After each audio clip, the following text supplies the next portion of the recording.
Hello and welcome back to First Act, a podcast from Koshy's Business Builders, the 7 Network TV show and digital network for small business news and inspiration. I'm Adam Bubb, one of the editors here.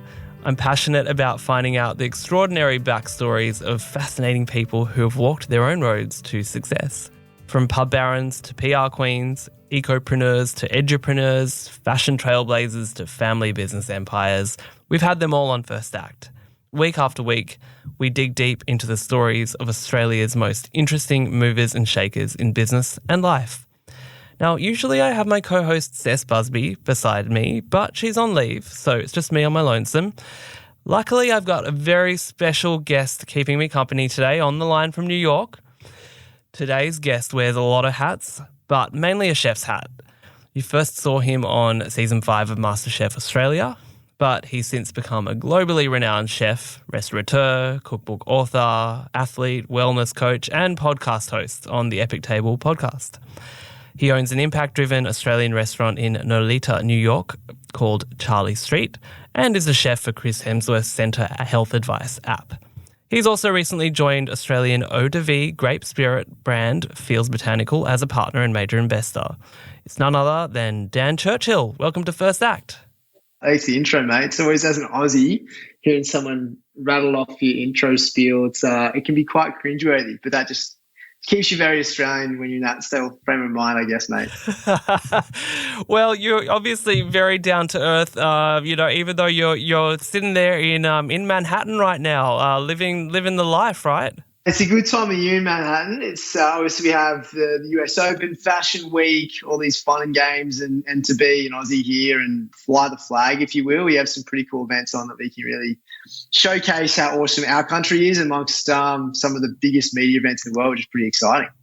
Now, we always start our chats with the First Act icebreaker, just to get the juices or botanicals flowing, since that's going to be part of today's chat.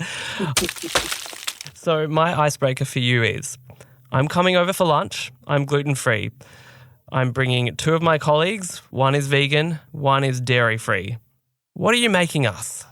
Okay, well, I would give you guys, except for the vegan, I'll give you all the naughty eggs. And then for the vegan, I'll just 80-6 the eggs. So I'll just make it the naughty. So this is actually a famous dish at our restaurant, Charley St, where we have our Charley St chorizo, which is effectively a chorizo made entirely out of mushrooms and cauliflower. So we made this at the restaurant, became pretty popular, and now you can actually purchase it. But yeah, it's effectively, that's what I would do. It's a nice little spice. It's got this really nice local gluten-free bread, and the eggs from upstate New York are pretty fire on some roast garlic hummus. So no eggs for the vegan, but other than that, it's dairy-free and it's delicious. All right, so what's my vegan friend getting? Because they've got the cauliflower there. That sounds delicious. Is there anything else that you can throw in there just to make sure that everyone's covered? The chorizo itself has got mushrooms that are a Chilean bass mushroom. It's got cauliflower, shots, garlic, all this nice little crumble in it. What I'll then do is actually add in some king brown oyster mushrooms just to get a little extra. We call it sex appeal when it comes to food, so we'd probably just do that as well. Sexy mushrooms. This is a really good way to start this chat. You know, mushrooms are so versatile. I mean, honestly, there's so much you can do with the mushroom. Like there's have you tried it's the plant-based mushroom? Fable is one of those really good brands that do those like mushroom that tastes pretty much like beef. We actually had Fable over for an event. The founder and his legendary chef came over that had events at Charley St. So we got to break down some of their deliciousness as well. And because, you know, we're breaking into that market, the CPG world with our Charley St chorizo and Charley St bolognese, it's really cool to work together on this kind of concept. So it is really cool to see how versatile mushrooms can be. Full of umami, they've got a type of makeup that allows you to sear them, roast them, crumble them, and just honestly, they just taste delicious. Now, you said CPG. What does that stand for? Consumer packaged goods. So that product I was telling you about, the chorizo, started as an element to our menu. And then from there, it got popular enough to then we put into 8-ounce or half-pound pouches. The pouches are now sold in retail, and we're also working with a lot of the professional sporting teams over here in food service and some other local restaurants. So we're scaling our product line in that regard too, which has been really exciting, and we'll discuss it down the line. But how I'm learning more about, the space of products like such as Feels and how to get them into brands in another country like America. We're going to get a bit further into that as we go along, but I want to kind of take it a little bit back and let's go back to the beginning about where your sort of love of food came from, because even just in this first few minutes of chatting with you, it just is, it's transferring from Manhattan to Sydney, right over the line here. I can feel it. And as a foodie myself, I love chatting with people who are passionate about food. So was food a big part of your life growing up for you? Did you come from a foodie family? I always say this, but being a child amongst three boys, so I'm the middle one, and I've got an older and younger brother. So being one of three boys plus dad, and very heavily involved in sport and rugby, you're always hungry. So the idea of food to me was just I wanted to always eat it, love taste, particularly pastas and things like that. I wouldn't say mum was adventurous with her cooking. She definitely did it to look after her boys. Dad was a bit more adventurous. He'd get newspaper clippings from like Sydney Morning Herald, pull out the Delicious magazine, and he'd have a subscription to that. So every single month we'd have a plethora of new recipes to try. But I specifically remember we had a lemon tree in the backyard, and Dad was pretty consistently using, I think it was his grandma's recipe to make a lemon meringue pie using the fresh lemons we had. And as a result, I actually developed quite a citric palate. So when I season my food, it's very much towards the favour of citrus, and a lot of that came from, I would extend from on that lemon meringue pie and lemons in general. But then from there is like I was pretty stoked to have Dad create the concept of creating a roster between my brothers and I to learn how to cook, just as a life skill at a very young age. And despite me following my passion in sport, soon after I finished high school, I actually transitioned into a professional career in cooking once I realized there was kind of like a dual passion for food, wholesome food and the way that it helps you feel and honestly move and perform. But my initial early days to cooking were, elbows out at the table, my older brother Brandon, my younger brother Andrew, try and get through our big bowl of pasta as quickly as we could, so we can get our seconds despite being full, and it was quite a competition. Wow. So look, you self-published a cookbook, didn't you, before even going on MasterChef? How did that come about? Yeah, it was interesting. So I was working with a couple of, I was interning with some NRL and rugby codes, and it just turned out that I was talking to a lot of the athletes, and despite I was working with them to help improve their strength output, particularly in the S&C space. But I realized they wanted to learn more about nutrition and how to apply it, but didn't understand the science behind it, and weren't understanding necessarily what they were being told at the professional level was going to translate to them in the kitchen. So I knew what that information was they were being provided by the organization, and then I knew how to apply it through recipes. So I just started creating recipes for them. And as a result, they came back and told me they loved it, wanted some more recipes. And then my mates found out that I was doing this as well. They wanted some recipes, and just realized I was actually over time creating a little cookbook. And I spoke to my mentor at the time, and he self-published 16 of his own books and essentially said, here's your list of things you need to do, go do it. And 6 weeks later, I came back and did, and he said, great, let's go publish. And so, self-published Dude Food. And what's interesting, it's funny when you do self-publish, it's like you have these books arrive at your door and you're like, oh, cool. But then as a self-publishing person, you got to sell them. So Thankfully, the northern beaches of Sydney have some beautiful bookstores, and they want to look after local community members, and the book did well enough. And it's and it also helps to have a really catchy name too, something that no one else is doing. I mean, when you think about where dude food has come since then, like the term dude food has become pretty ubiquitous. A lot of different pubs, like they'll say, oh yeah, our type of food on our menu is dude food. Yeah, 100%. It's interesting because like that title name for sure was quite catchy. And I realized this is probably the earliest part of me learning a bit more about business and sales, is knowing who you're selling to. And ultimately the book was aimed for guys to learn how to cook, but guys don't go to a bookstore to buy a cookbook. So I was kind of aiming it at grandmas, mums, girlfriends, aunties, anyone who was going to be buying a book for a young male of theirs, and then didn't know what to get them. So I was like, well, sell this on the basis of this is a great way to teach them how to cook, that leaving home, or they're going away to self-contained college or something like that they have to cook for themselves. This is a great way to do it. It's a relatable book, and it had some had some dudes in there. So, and it's called Dude Food. So it was quite catchy. So the thing is, like, you're not just any old dude like coming up with some recipes. Like you studied a master's in exercise science. That's obviously that knowledge that you learned from that degree has sort of played out into what, as you've even said, that kind of like that wholesome attitude that you have to food, that it should be nutritional and it should combine flavor but also be healthy. How does that influence you, that having that background? Yeah, so it's really interesting, again, thinking about who you're speaking to whenever I write a recipe or do my content or whatever it is. And it's always important to think about what's going to get people most interested. And to me, I know this, like taste and flavor are the most appealing things when it comes to food. So I lead with that. I make sure that any of the recipes I create are not, that's number one to me. If it just so happens to be some sort of educational piece around health, that's like a secondary win, because as long as they're cooking the food in the way that I'm teaching, then I'm winning, right? Yeah. But I've always had a philosophy of, eliminate refined sugars, eat wholesome ingredients that are whole food based. And they're the main two principles to do so, just by eating colorful ingredients. And so I applied that to the recipes in the book. I knew that, young males may, like a small percentage of them may actually be super keen on the, information behind the why. But most of them were like, okay, I want to learn how to cook. Great. This is great how to do it. And then just so happens the recipes they were cooking were much better for them, much higher nutritional value. Nowadays we talk about like gut health and things like that we have much more research behind and we can talk to.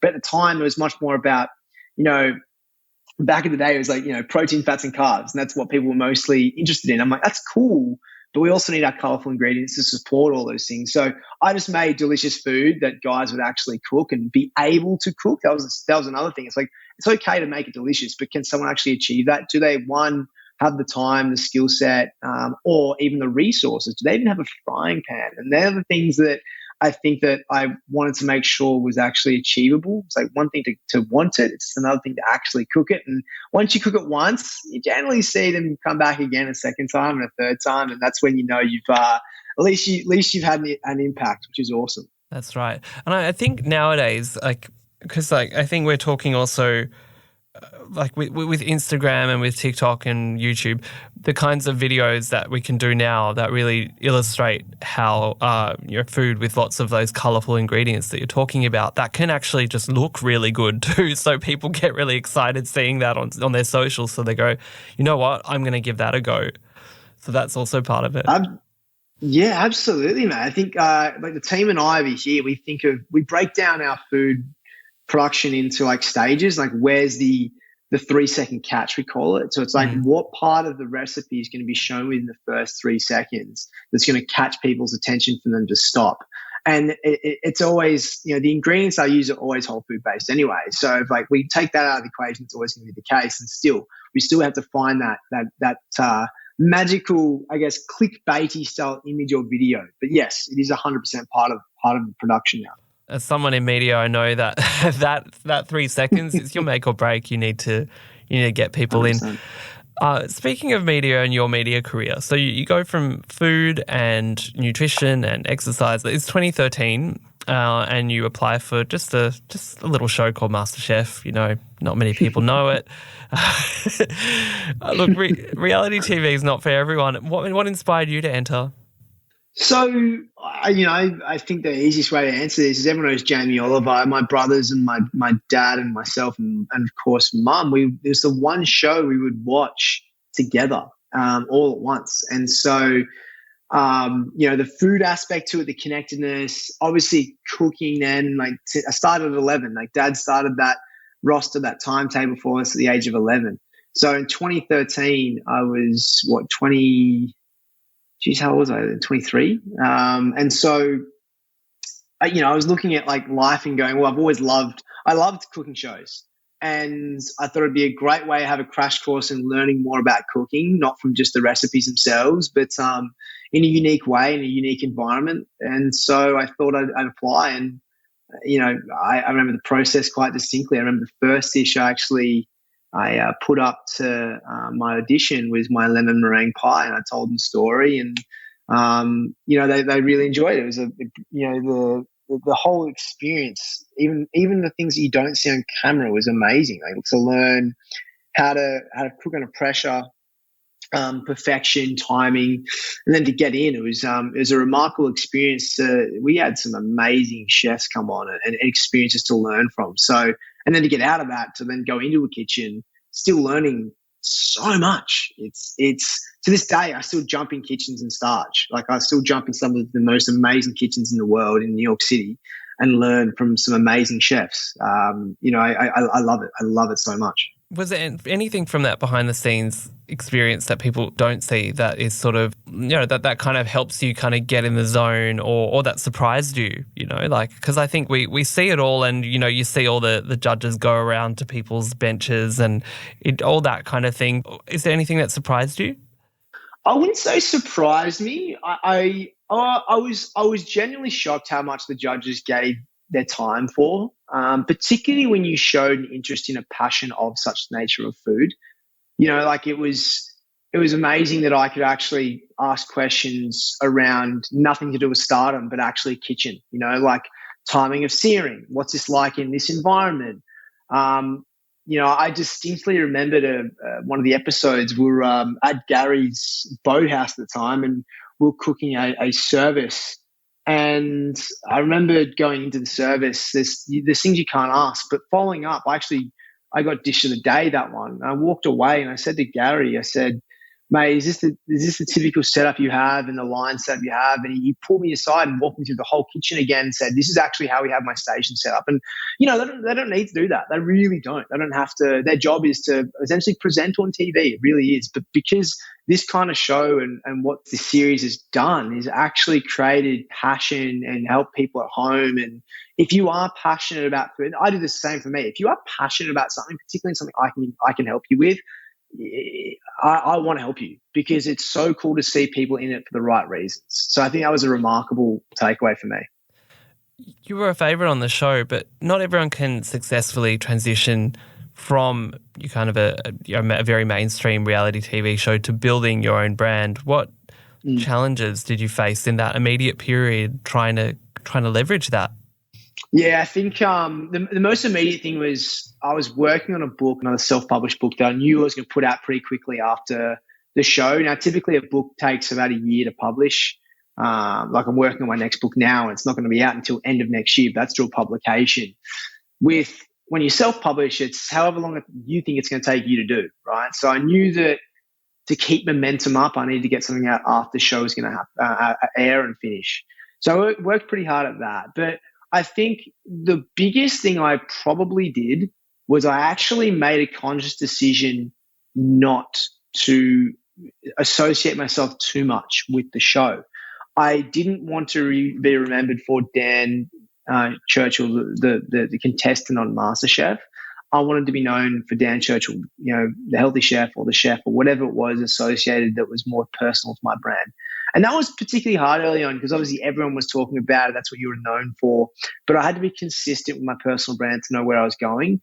And I say this very clearly, it's not that I didn't want to be associated with it. It was like one of the best times of my life. And I grew up watching the show, and I was part of it, and I got to meet and have some amazing friends for the rest of my life. It was more a case of, for me, my professional career to move forward. If I always was associated with that, I was never really focusing on. People wouldn't notice me for me and what my mission was. They always associate me as a contestant on a show. So I dug my heels in and worked pretty hard to be consistent with the brand, the content, the brand we were putting out. And over a period of time, it seemed to work, and particularly with the book coming out and all those kind of things, it was just there's certain things you work hard for. There's a bit of fortune that comes your way, but every day you do not take it for granted. And you mentioned that you're also known as the healthy chef. I mean, that brand building exercise to kind of build up that reputation of yourself as the healthy chef, like that's, you go from thinking, okay, well, my passion is food, but I also have to think about how I'm going to be putting myself out there to the world. And I know that in addition to that, you've also done a show called Surfing the Menu with Hayden, who he was on MasterChef too. So you've ended up doing some things that have really played into that, where you come from and telling your story. How did you go about getting that right? Mate, honestly, I had some amazing people in my corner just to counsel me on things. I asked a lot of questions. And so intrinsically, I knew it as well. I knew, seeing what had happened and what the show can do, I knew that this was not a 3-year plan. This was a rest of my life plan. I knew that internally I wanted to have a positive impact in a particular area of food. And so in order to do that, if I was really dedicated to doing that for the rest of my life, then I, for the rest of my life, couldn't be solely known for this one thing. And so I set about knowing what my vision would be and what that would look like and how I can actually action it. And I didn't do this just on my own. I had, as I said, just some amazing people who would support me in ways, just having a chat, give me advice. I guess one thing I'm decent at is just being a sponge and learning and not having an ego. I just love learning. Someone said to me, what's the best way that, you like to speak? And I always say, look, learning in America to be a little bit more direct and come across in a confident manner has been a challenge to me. But it's also been a humbling experience to look back on some certain things and go, I've gotten here because of just taking my ego away and just learning from some people who, may not be the best in the industry, but they know way more than I do. And just being able to sit down and just listen. I think that's so important. Dan, we're going to just take a very short break, but we'll be back with more, and we'll find out a bit more about your experiences in the US in a moment. So we're back with more from Dan Churchill. Now, we've gone through your origin story, but let's zip forward a little bit to what happened next. What prompted you to make the move to the US? You've been there for about 6 years now? Yeah, mate, a bit over 6.5 years. And I was always fascinated by America. I always loved watching, I always loved watching like the American sport films, like Remember the Titans and, some of the college-based films too. It was really exciting to me. But I always was interested in how big it was and how much of an impact it had on society. And so I was so happy to have a contact through a friend who was able to get me in touch with a publisher, and they'd seen some of my media, and it was perfect timing. They asked me to come over and have a chat, and so I did, and I ended up getting a book deal. And off the back of that book deal, I ended up getting a TV deal, which initially got me my visa over here. And I think it was always a fascination. I put out the energy to come to America. I always did. I really wanted to. But there was a few things that happened and some amazing people that helped support me to get over here. Now, talking about this TV work there, and you talked about confidence earlier and having to kind of build up that confidence, and America is so much like TV is so performative compared to the kind of more sort of laid back nature of Australians, I guess. What did you learn in becoming kind of TV ready? Oh, crash course. Everything's bigger here, tell you that much. There's a lot more people, whether it be Good Morning America, Disney style shows, daytime cooking shows, Drew Barrymore show, whatever it is. There's just a lot more awesome people around. And with that in mind, I think the biggest lesson was actually how to communicate. I kind of touched on this a little bit earlier. In Australia, we definitely, have our friends and our family around us to keep us grounded. And we definitely have tall poppy syndrome, let's face it. We do have that. But when I came to America, it's not good to have that same mentality. They're not here to see arrogance. They're here to see confidence. And so when I was asked a question on TV live about, me succeeding relatively well at a young age in the chef space, and, them asking, well, you must be a pretty amazing chef. And I just kind of shrugged it off. I probably delivered something very humble saying, I don't mind cooking. Mum keeps mum happy or whatever it is. And it didn't go down well because to the hosts and to broader America, it's like, well, this young man doesn't think too much of himself. He's not confident enough. And learning about that has helped me change the way that I see the way that questions are asked, not just on air, but off it as well. So, it's interesting to come back to Sydney, which I'll be doing shortly for a week, and doing media again, and even chatting now. It's like, if you ask me a question directly about something that's performance based on myself, you do learn to understand how to put that forward without sounding what we would be deeming as arrogant, instead of just answering the question. And so that's been a challenge. That's been a huge challenge. And I know I speak to a lot of my mates over here, Aussie, and one of the things I will say is it's interesting to have a bunch of mates over here doing really well, and you supporting them in a way that they don't feel like they're being cut down. You actually want them to succeed, and not that we don't in Australia, but that's probably been the biggest challenge coming over here, is speaking in media in a way that relates to the audience over here versus the audiences in Australia. Yeah, it's a mentality shift. So talking not just in media, but then that's shifting back to food. How different is that food culture in the US? So, yeah, it's dramatically different. But what I will say is, being in New York City, you're built on a farmland, and the upstate New York is amazing. And Long Island's amazing too with produce. So I would say New York City is not too dissimilar in terms of ethics and values from Australia when it comes to farmers. If I get to, other parts of America, even, parts of Jersey, you'll definitely start to see things change a little bit.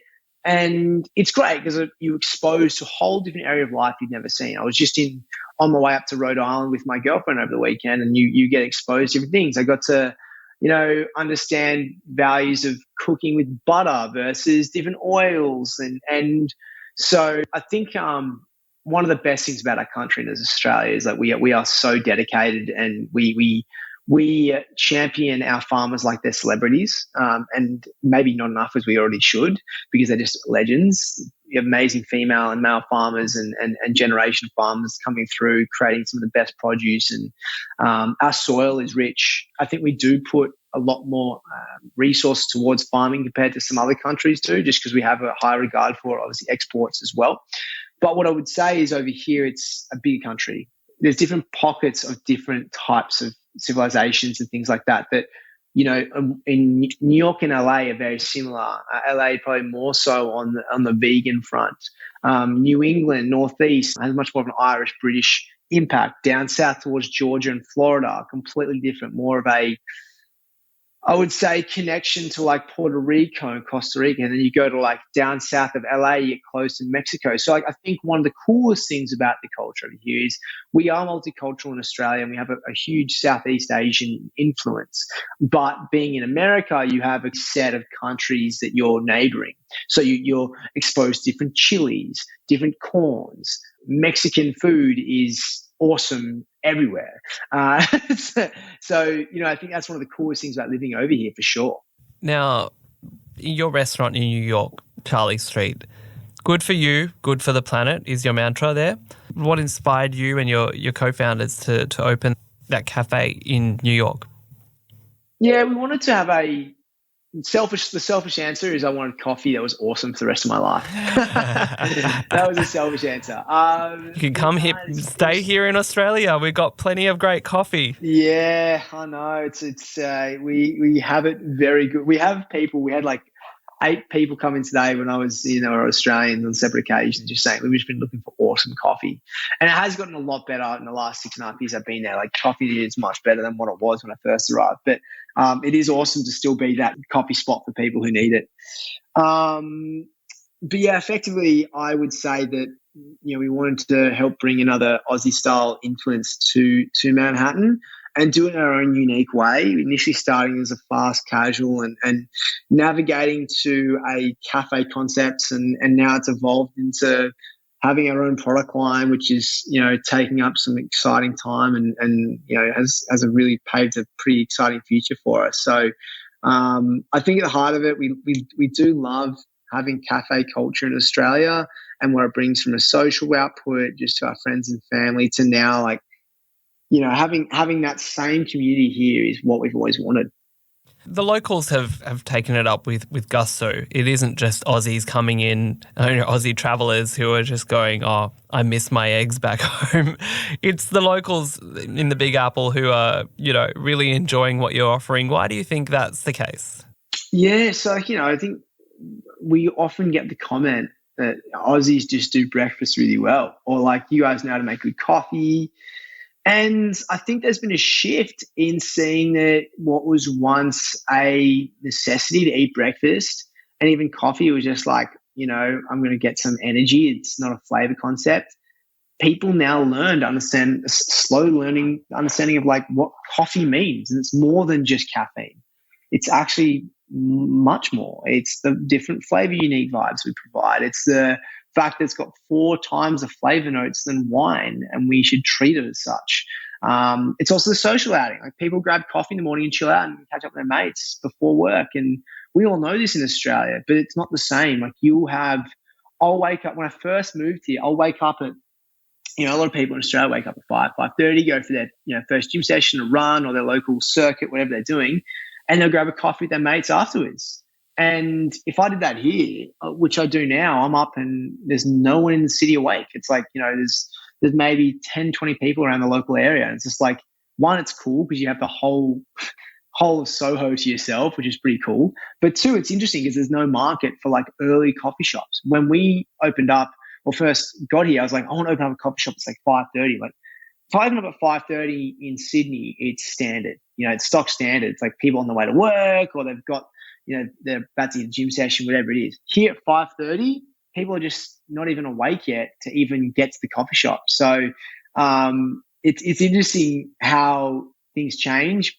But over time, we've seen, whilst that time is still not right, like when I say right, people aren't still getting up at that time yet. They are now getting more interested in actually getting good coffee in the morning before work or before their day starts.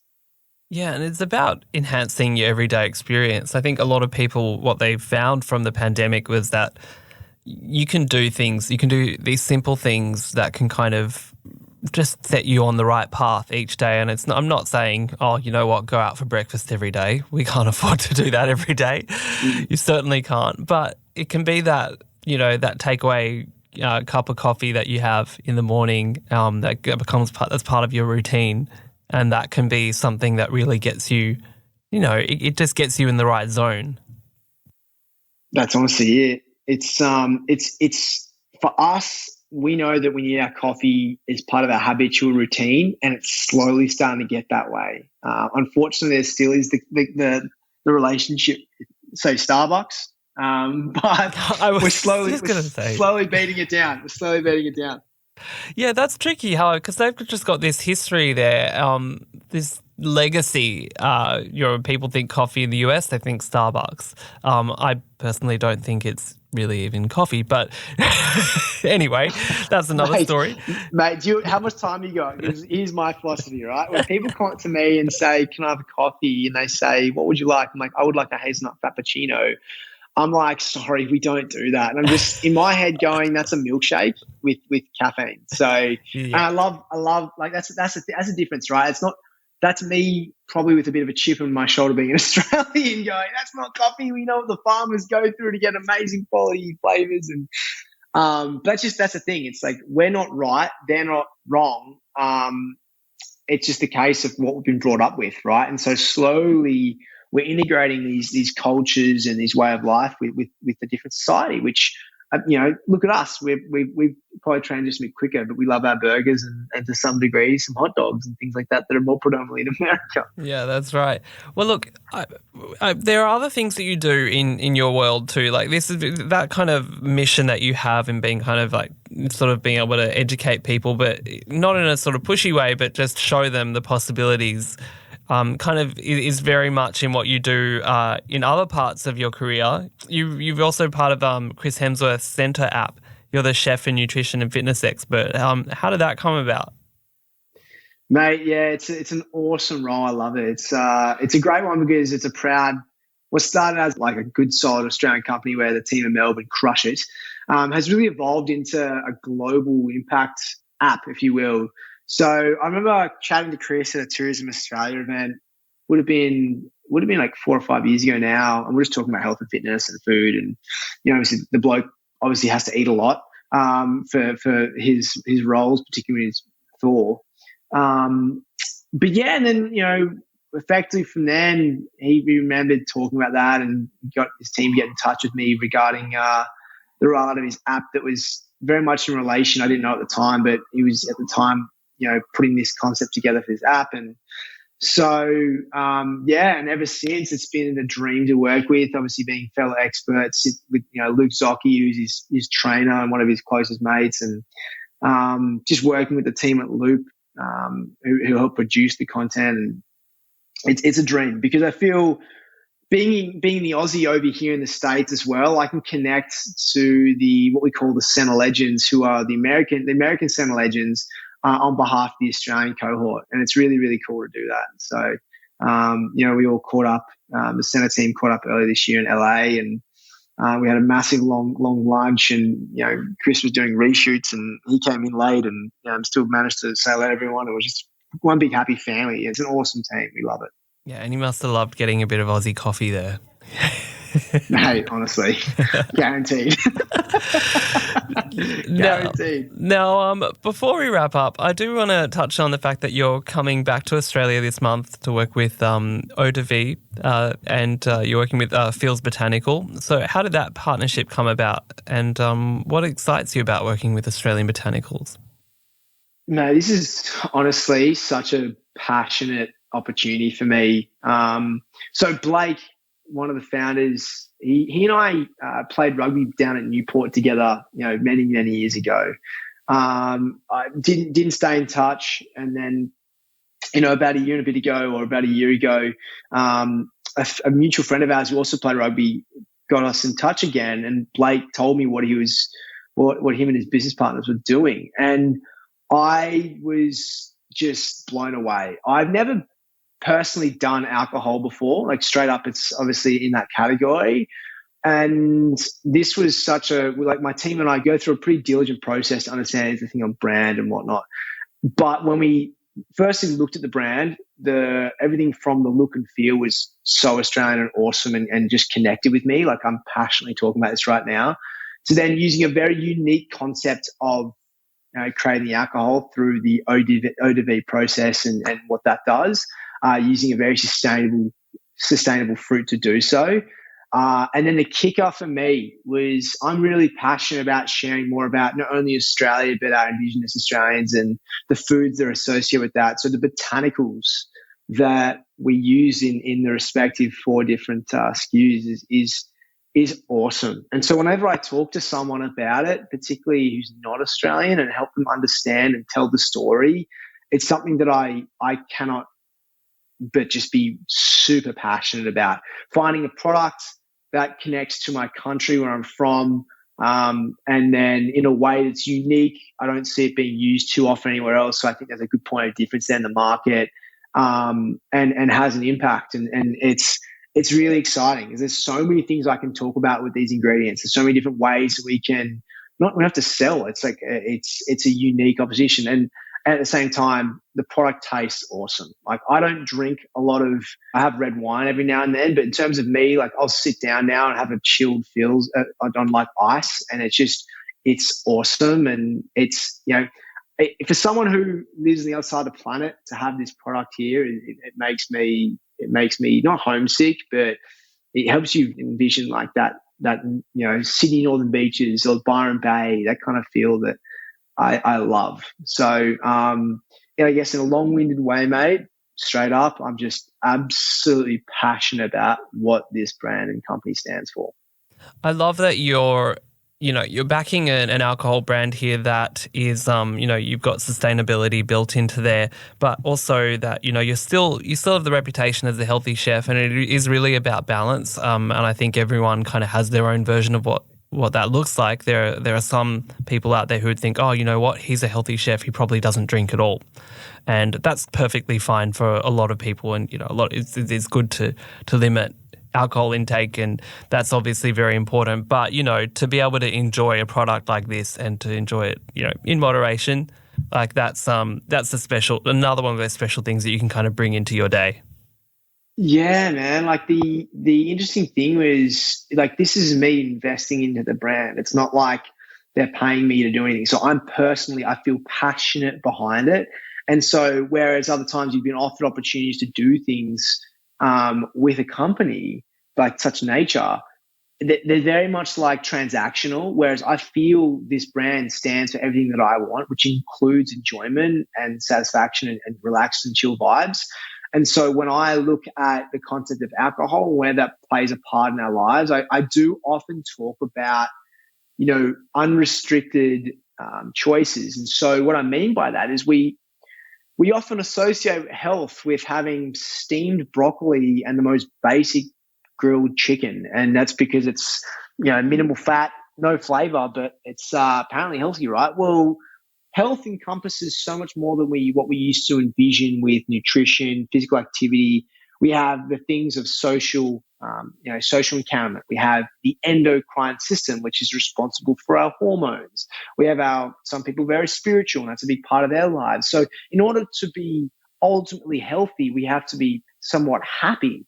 And, I'm not saying everyone should enjoy chocolate as a result of me saying this, but I do often say that in order to have that balance and release the serotonin and endorphins to our brain, which light up when we enjoy a beautiful pasta dish or our favorite vegetable or whatever it is, you have to allow that to happen, right? And so sitting down and enjoying a beverage or something that maybe not regarded nutritionally as the best thing for you is counterintuitive to actually encompassing what health on a holistic scale stands for. And in saying that, the Eau De Vie process uses the natural sugars found in grapes. So you're not adding anything other than just the natural distilled product of grapes. So we're not adding sugar, we're not doing anything like that. So in terms of a product itself, it's actually, aside from what the concept of alcohol does, if it stays in your system for too long, if you have too much of it, it's actually a very good for you alcohol if you were to put it on the scale of where that stands too. So again, it actually technically is on brand when I think about it. I love that you brought it back to being on brand, yeah. Dan. Look, yeah. I would love to keep chatting with you about all of this, but that's all we have time for today. For more info, head to danchurchill.com or feelsbotanical.com.au for more about Feels Botanical. And thank you, Dan, for joining us. Adam, my absolute pleasure, mate. And, much love to the team. It's been a pleasure and looking forward to chatting maybe next time in person. Thank you so much. And thank you for joining us, you listeners. Thank you for joining us for another episode of First Act. Give us a 5-star review if you're loving these chats and be back next week for another First Act conversation.